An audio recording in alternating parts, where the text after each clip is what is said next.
তো হ্যালো আমার সিনেমা লাভার বন্ধুরা, আশা করছি তোমরা অনেক অনেক ভালো আছো এবং আমিও খুব ভালো আছি। আমি সাহির খান। আজকে এই ভিডিওতে কিছু ইনফরমেশন তোমাদের সাথে শেয়ার করব।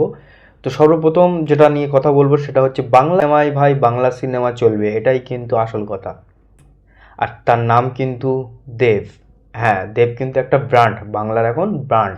যেহেতু অলরেডি এসবিএফ তাকে মেগা স্টার ঘোষণা করে দিয়েছে, এটা নিয়ে অনেক তর্ক বিতর্ক হচ্ছে। এটা নিয়ে আমিও কিছু বলবো মনে করেছিলাম, কিন্তু ফাইনালি আর ভিডিও বানাইনি।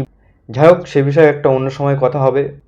তবে হ্যাঁ, তোমরা যদি এই মেগা স্টার সম্বন্ধে কিছু বলতে বলো তাহলে আমি বলবো, তোমাদের সঙ্গে শেয়ার করবো। তো যাই হোক, সেটা তোমরা জানতে চাও কিনা কমেন্ট করে জানাও। ধূমকেতু ঠিকঠাক শো পাচ্ছিল না, এটা নিয়ে একটা মিটিং চলছিল। সেটাতে আপাতত দেব বা বাংলা ইন্ডাস্ট্রি যেভাবে উঠে পড়ে লেগেছে, বাংলা সিনেমাকে শো দিতেই হবে, ঠিকঠাক প্রাইম শো দিতেই হবে। তো আপাতত সেটাই হতে যাচ্ছে। তো এটা একটা খুশির খবর, খুবই ভালো লাগলো। তো বাংলা সিনেমা অরিজিনালি যেটা বলবো যে ভাই বাংলা সিনেমা, এবং সেই সাথে যদি কোনো বড় হিন্দি বেল্টের সিনেমা আসে বা বড় প্রোডাকশন হাউস থেকে সিনেমা আসে, এটা নিয়ে একটা প্রেশার হয়, প্রত্যেকবারই হয়, হয়ে আসছে, সেটা আমরা দেখছি। তো যাই হোক, বিষয়টা ভালো লাগলো যে বাংলা সিনেমা প্রাইম টাইমে শো পেয়ে যাবে, ঠিকঠাক শো পাবে অবশ্যই। এবারে হ্যাঁ, Hindi cinema word of mouth যদি ভালো হয় তো চললো ভালো, না চললে বেশি দিন লং রান করে না, কিন্তু বাংলা সিনেমায় কিন্তু ভালো রকম লং রান করে। তার সাথে যদি ভালো সিনেমা হয়ে যায় তাহলে তো কোনো কথাই নেই।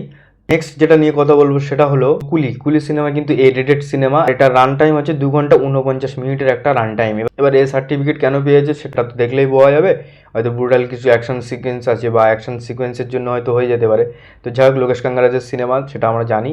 তো দেখা যাক এই সিনেমাটার রেসপন্স কেমন পায়। অলরেডি ওভারসিসে ভালো একটা হাইপ তৈরি হয়েছে।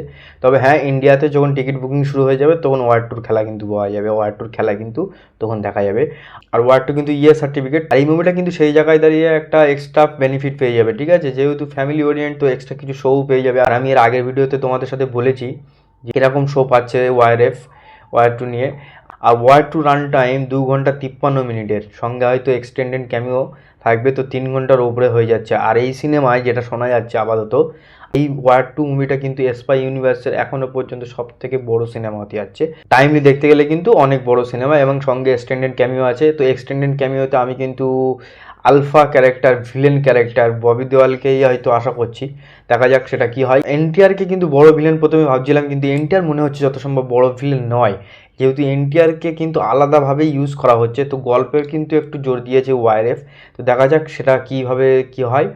আর নেক্সট কথা বলবো, জন আব্রাহামের একটা সিনেমা আসছে থেরান। তো এই মুভিটা কিন্তু অনেক আগে শ্যুট হয়েছিল এবং রিলিজ হচ্ছিল না, রিলিজের কোনো সমস্যা ছিল। তো এই মুভিটা ফাইনালি রিলিজ হতে যাচ্ছে। তো ওটিটিতে রিলিজ হচ্ছে 14 আগস্ট, ইন্ডিপেন্ডেন্স ডে উপলক্ষে রিলিজ হতে যাচ্ছে। কিন্তু এই মুভিটা টেলার আমি রিভিউ করিনি, কিন্তু এই মুভির টেলার কিন্তু আমার ভালো লেগেছে। জন আব্রাহামের আগের দুটো সিনেমা ভেদা আর একটা কি নাম মনে পড়ছে না, তোমরা কমেন্ট করে জানাও নামটা কি। দুটো মুভি কিন্তু ভালো মুভি ছিল, এবং ভালো মুভি হওয়া সত্ত্বেও সেরকম বক্স অফিসে কালেকশন আনতে পারেনি, ভালো রেসপন্স পায়নি। তো মেকার্সটা হয়তো সেটা বুঝেই করছে। যাই হোক, ট্রেলার ভালো ছিল, ভালো লেগেছে। থিয়েটারে রিলিজ করতে পারতো, 2-4 সপ্তাহ পিছিয়ে, জানি না কেন রিলিজ করলো না। 120 বাহাদুর, 120 জন বাহাদুর একটা ট্রেলার এসছে, ফারহান আক্তার অভিনয় করছে। ইন্ডিয়া চায়নার যুদ্ধ নিয়ে সিনেমা, এবং 2025-এ দেখার সেরা ট্রেলার ভাই। এই ট্রেলারটা এতটা ঘুষবাম দিয়েছে না, জাস্ট দারুণ। আর এক্সেল এন্টারটেনমেন্ট থেকে ফারহান আক্তার যে সিনেমাগুলো করে, ফারহান আক্তার নিজে যেগুলো অ্যাক্টিং করে, সে সিনেমা কিন্তু একবারে অন্য লেভেলে নিয়ে যায়, অন্য লেভেলে পারফরমেন্স করে। এর আগের যেসব মুভিগুলো আমরা দেখেছি সেই মুভিগুলোই প্রত্যেকটাই আলাদা লেভেলে পারফরমেন্স থাকে ফারহান আক্তারের। তো এই ট্রেলারটা অ্যাকচুয়ালি আমার খুব ভালো লেগেছে। একদিকে ওয়াইএফ আর একদিকে সান পিকচার, দুটো প্রোডাকশন হাউসই কিন্তু আলাদা লেভেলের মার্কেটিংয়ে নজর দিচ্ছে। যেহেতু কুলি মুভিটায় প্রত্যেকটা ইন্ডাস্ট্রি থেকে একজন করে অ্যাক্টর আছে, তো সেই জায়গায় দাঁড়িয়ে এই মুভির রেসপন্স ভালো পাবে। তো এই মুভি আমার যত সম্ভব মনে হয় 700 কোটি টোটি ইনকাম করতে পারে। এই মুভিরও বাজেট কিন্তু একেবারে কম নয়, 350 কোটি টোটি বাজেট আছে এই সিনেমার। এদিকে কিন্তু ওয়ার টুর এনটিআর কিন্তু এখনও পর্যন্ত সেই লেভেলের পারফরমেন্স বা সেই লেভেলের কিছু করতে পারেনি, যেটা দেখে পিওর ঘুষবাম আসে। তো স্পাই ইউনিভার্সের সিনেমায় যে ধরনভাবে তৈরি হয় ওয়ার আর ওয়ার টুর মধ্যে কিন্তু সবটাই প্রায় একই রকমই দেখতে লাগে। মেন ওয়ার, পাঠান, টাইগার 3 যে কটা মুভি এসছে সবগুলো ভিজুয়ালি মানে দেখতে কিন্তু একই একটা করে মিশন, এর পিছনে ও ছুটছে, ওর পিছনে ওর ছুটছে। নতুনত্ব কিছু না থাকলে কিন্তু সেইভাবে ভালো চলবে না। ওয়ার্ড অফ মাউথ যদি ভালো না পায় কিন্তু ভালো ব্যবসা করবে না।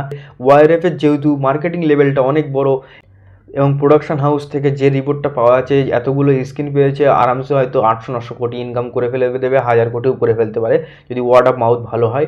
তো 14ই আগস্ট না আসা অবধি কিছু বলা যাচ্ছে না। তোমাদের যাতে পয়সা খরচ না হয়, ঠিকঠাক রিভিউ পাওয়ার জন্য এবং এরকম ইনফরমেশন ভিডিও পাওয়ার জন্য অবশ্যই ভিডিওটাকে লাইক, কমেন্ট, শেয়ার করে দাও এবং সাবস্ক্রাইব করে দাও।